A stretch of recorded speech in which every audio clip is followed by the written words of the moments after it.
Day 2 of the 2024 NHL Draft is now complete. It's been a very busy day of NHL trade activity. We're going to recap everything that's gone down today. Plus, we're going to take a look at all the latest rumors on everything that has not happened here as of yet. We're still very early to the NHL offseason. We still have lots of rumors regarding free agent signings. Some big trades are still being discussed. And we have some other details as well, including Jeff Skinner being bought out and a few signings around the NHL. All that coming up next.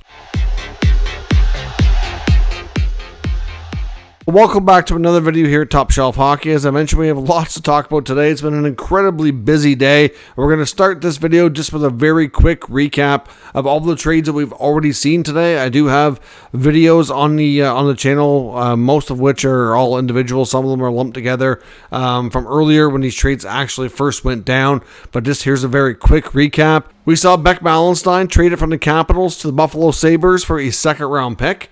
Then we saw the Utah franchise pull off a really substantial trade, shocked everybody, picking up Mikhail Sergachev from the Tampa Bay Lightning in exchange for defenseman J.J. Mosher, Morgan Geekie, and 2 draft picks. That was sending shockwaves to the sphere in Las Vegas. Nobody's seen that coming at all. We got Tanner Jeannot was then traded not long after to the Los Angeles Kings. So the Lightning, between those two moves, have freed up a substantial amount of money. J.J. Mosher is a pending restricted free agent. And, of course, Connor Geekie is on an ELC but is not in the NHL yet, so he's not counting against the cap. So, theoretically, between those two contracts, they've shed like $11 million. So, obviously, that's a lot of cap flexibility for Tampa Bay. The Vegas Golden Knights, the host team, traded goaltender Logan Thompson to the Washington Capitals. We did later learn that Logan Thompson had requested a trade and did want a fresh start and to be moved on, so they honored that request and moved him to Washington. The St. Louis Blues, after 1 year of picking him up, traded Kevin Hayes to Pittsburgh. I found that rather odd, really, for both sides. It was odd asset management for St. Louis. They obviously picked up Hayes with retained salary from Philly last year. It's only been a year. I mean, I'm not sure what they were expecting from him. And then they had to pay a second-round pick to Pittsburgh to take them off their hands. Pittsburgh's trying to get younger, faster, more skilled. Kevin Hayes is none of those things, so it's a little bit confusing. I mean, they did get an extra draft pick for taking on the remainder of his contract, but kind of a weird scenario, really, for both teams. New Jersey pulled off a couple of big trades today, trading defenseman John Marino, who's a good-sized right-shot D with a few years left of his term, to Utah. So that's a second solid defenseman they've picked up today. There was lots of rumors flying around that Utah wanted to go for a new top-pair defense, and they might have landed it right there with those two deals.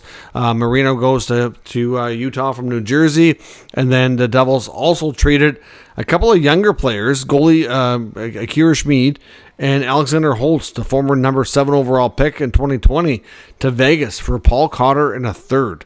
Apparently, Alexander Holtz's value was extremely low. There was multiple other deals that they had talked about or even in some cases completed and were trying to put Holtz in the deal, and he was not accepted by the other teams. There's a lot of teams that they've talked to and that just didn't want him. There really is not a whole lot of value there, which is why they ended up selling so low. So we'll see how that works out. But obviously, Vegas getting a couple young players for a very small price. And then the signing rights for Chris Tanev was traded from Dallas to the Toronto Maple Leafs. So now the rumor is that the Leafs are going to try to sign Tanev. The whole point of signing or getting this deal done to get his signing rights is to have that exclusive window. So they can talk to him now officially about a contract until July 1st, and other teams cannot. So obviously they'll have first right here to try to get this done. If Tanev agrees to a contract, then they get their guy. And if he doesn't, then he can enter the market on July 1 when free agency opens. However, I've seen a lot of people on social media saying that they may sign him for 8 years. Now, I see a lot of media people suggesting that the Leafs are going to be creative with this contract and they're going to try to offer Tanev long-term to get the AAV down. And, not going to care too much in the last few years of it if he doesn't end up playing or ends up on LTIR or what have you. But I see some suggesting that maybe they'll go 8 years. I mean, he's 34, soon to be 35 years old. I mean, obviously, offering him a term that's that long, he's unlikely. The way he plays, and the injuries he's sustained, I'll be shocked if he plays till he's 40. But he's a good defenseman, sure. But it's really just a workaround, and everybody knows that. But they cannot sign him to 8 years. I see a lot of people on social media saying, well, just go 8. Why not? Why go 6 or 7? Just go 8, get it over with, stretch it out as long as you can. It's because they can't. To be eligible for an 8-year contract extension, you have to have been on your team's roster from the previous trade deadline. So anything that happened after the NHL trade deadline, you can't get an 8-year contract right now. So anything that just happened like that, 7 years would be the max. It's just like free agency. So we'll see if Tanev signs with the Leafs. It's believed that they're going to offer him a good amount of money, but stretch it out. So I understand why. It just kind of, I don't know. We'll see what they do. Obviously, there will be lots of other teams want to talk to Tanev if they don't get it done. The Buffalo Sabres today also confirmed, and this only happened, so there's not a dedicated video on this. This just happened here in the last little while, but the Sabres have officially confirmed that Jeff Skinner has been bought out. He's 32 years old. He's earned a lot of money in his career, around between $90 and $100 million in salary.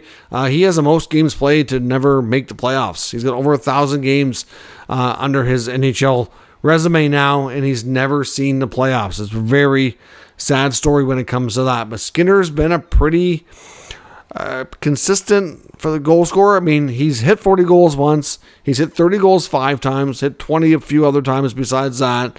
But he is kind of up and down. Like 2 years ago, he was in the, what did he have? I think he was like 35 to 38 goals and like 70 some points. And then this year he dropped down by, I think he was down like 30 some points below that.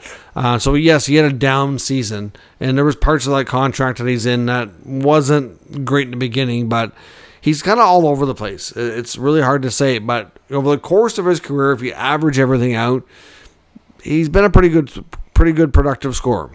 So we'll see there. I think for a player like Skinner, there's definitely going to be a decent amount of interest. I've heard Elliot Friedman mention that the Seattle Kraken are a team. I would think that, even teams like Toronto and Detroit, which are still close to home for him. Apparently when he went to Buffalo, when he signed long-term, because where he was traded there from Carolina, had 1 year in his contract, then extended to get this big mega contract that he has now.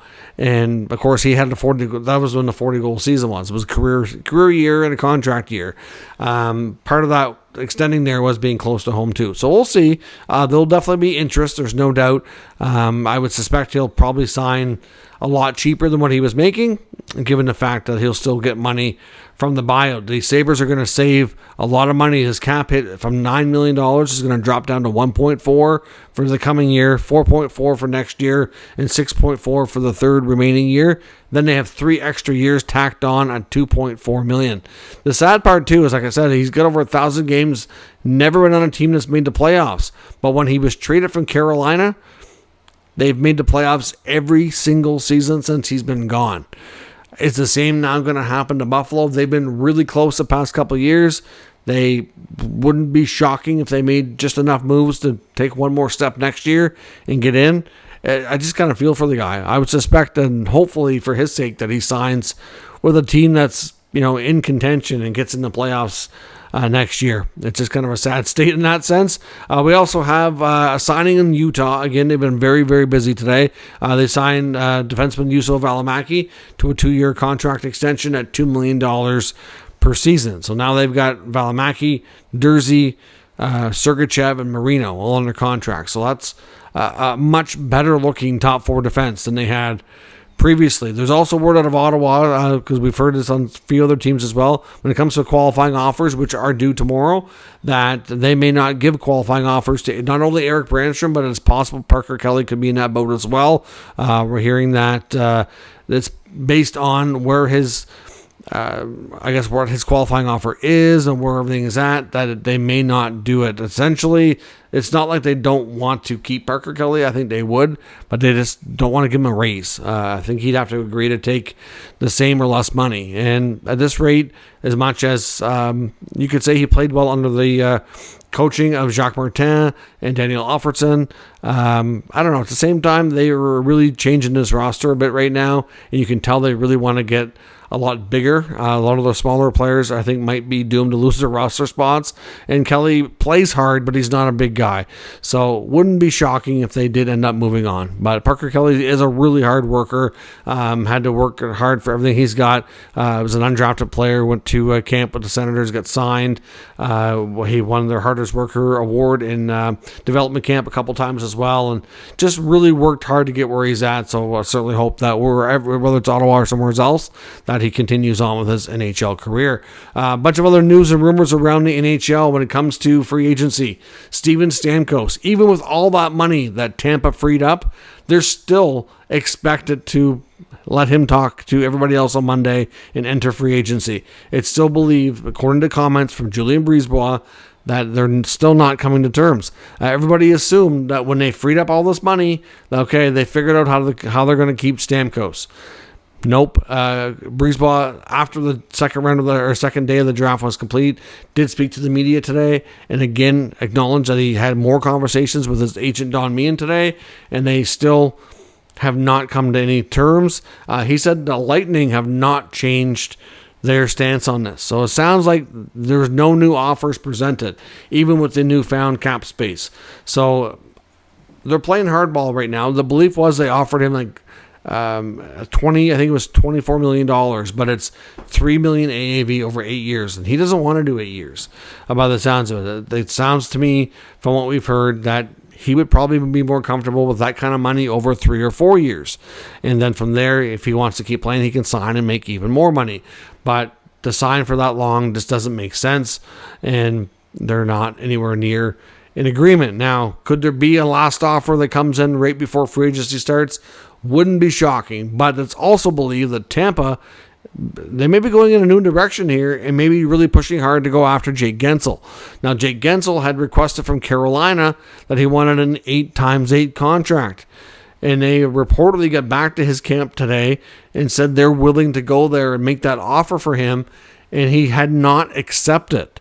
So even though that's what he told them he wanted and they're willing to give it, he still may not sign. And I think the reason for that is other teams are making moves here trying to get in on his services, including Tampa. Of course, we know Vancouver's been very much involved as well. And there could be others too, but those are the kind of the main ones that we heard the most about.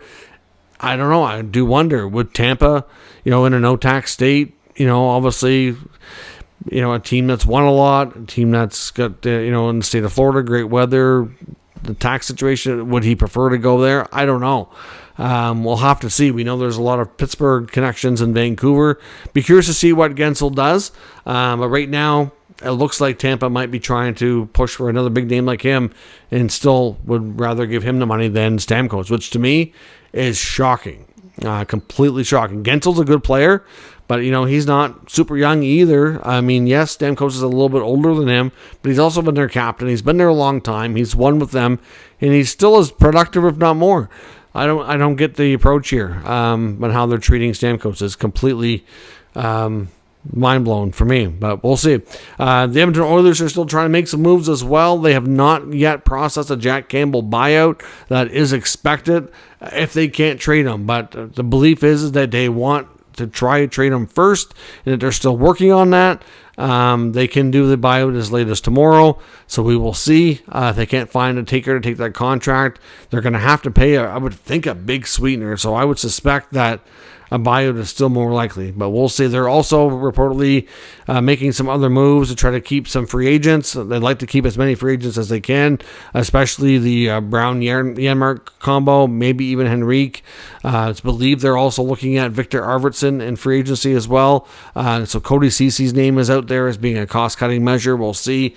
I think he's only got the 1 year left, so we'll see if they find a way to move him. Of course, Toronto not only acquired the rights for Chris Tanev, but it's believed in free agency that their targets right now are former Flames defenseman Nikita Zadorov, who they also tried trading for at the deadline. They tried to get Tanev and Zadorov both, and they could not get deals worked out with the Flames. It sounds like for Calgary to deal with their former general manager Brad Treliving, they were making him pay even bigger price tags than other teams, and just kind of didn't really want to do that, didn't want to help them out at all. So clearly, now that they're both available, he's going after them, and they seem interested. Another name that the Leafs are targeting, if he hits the market, which is expected he probably will, is Panther defenseman Oliver Ekman-Larsson.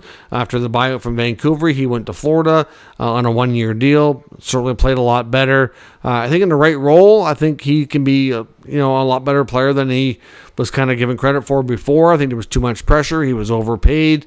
It just wasn't the right scenario for him. But obviously, after winning a Stanley Cup and having a good season in Florida, I'm sure his confidence is a lot higher.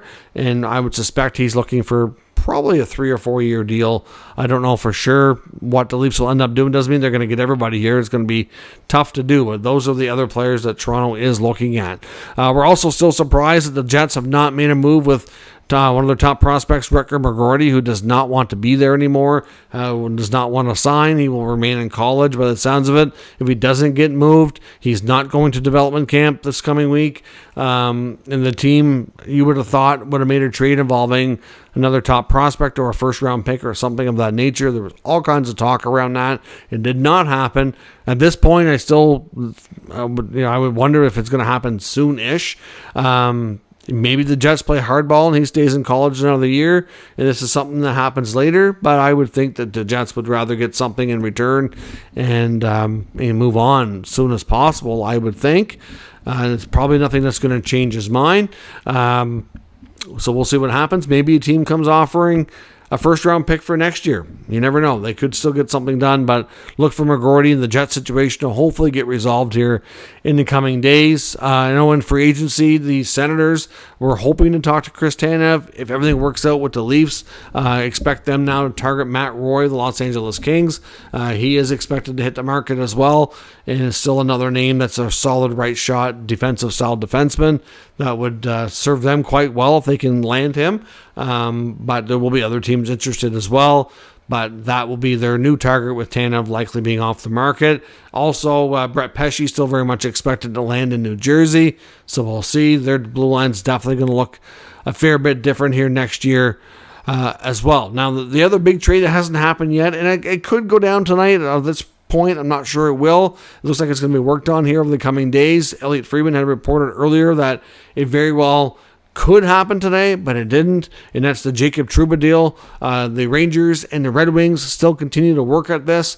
It may drag into July 1. It's possible based on the contract of Trouba and what's available for his trade protection. But right now it's believed that the Rangers are going to retain, I think, around 30% of his contract. Knocked the cap hit down to approximately 5.5. That may not be exact, but that was the rumored number that's been floating up there. And it's believed this could be a bigger deal as well, with multiple pieces involved, which is why it hasn't happened. I don't think this is going to be necessarily a pure cap dump. I do wonder about the possibility of Capo Caco also being involved here. We know Detroit is a team that's obviously loaded with a mix of young talent and some older veterans that they've brought in. And Kako might be a piece that they're interested in. Not for sure, but we know the Rangers are interested in moving him. And it probably would be a good landing spot for him. Hard to say exactly what's all involved here. I wonder if the Rangers are going to have to take something back. Would the Red Wings really push for them to take the final year of Jeff Petrie, which would still be a lot cheaper than the Trouba contract? Would they want to move Andrew Kopp? I know Kopp is a player that has not worked out in Detroit.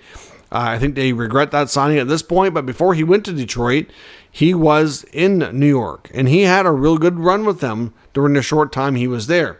Would they be interested in a reunion? I don't know. I mean, that would obviously eat up a lot of cap space, and it could take a roster spot that Capo Caco has. So it's hard to say if that's something they would be interested in. I just know that the rumor is that it's going to be, has the potential to be, I should say, a bigger trade with multiple pieces in it. So we don't know yet if the Rangers are going to have to take something back. So when you're looking at what it could be, maybe it's Joe Veleno, maybe it's Berggren, who's been rumored to be on the move. Could it be Kopp? Could it be the final year of Petrie? I don't know. But something is going to likely have to give. I mean, Detroit doesn't need the space. They have a lot of flexibility right now, but I wonder if they're going to push for the Rangers to take something back, which would be why maybe it hasn't happened yet. Could it even be the signing rights to Patrick Kane? We know Detroit obviously hold his rights for another short spell here until we get to July 1st, but the rumor is that the Red Wings probably aren't going to sign him, and he very well could be heading back to the Rangers. So clearly there could be something involved there, but obviously there's only one more day left before free agency opens, so unless it happens tomorrow, that probably won't be part of it. But at the end of the day, this could be a bigger deal. It sounds like it's, I wouldn't say it's like imminent, but it sounds like it's very, very likely to happen.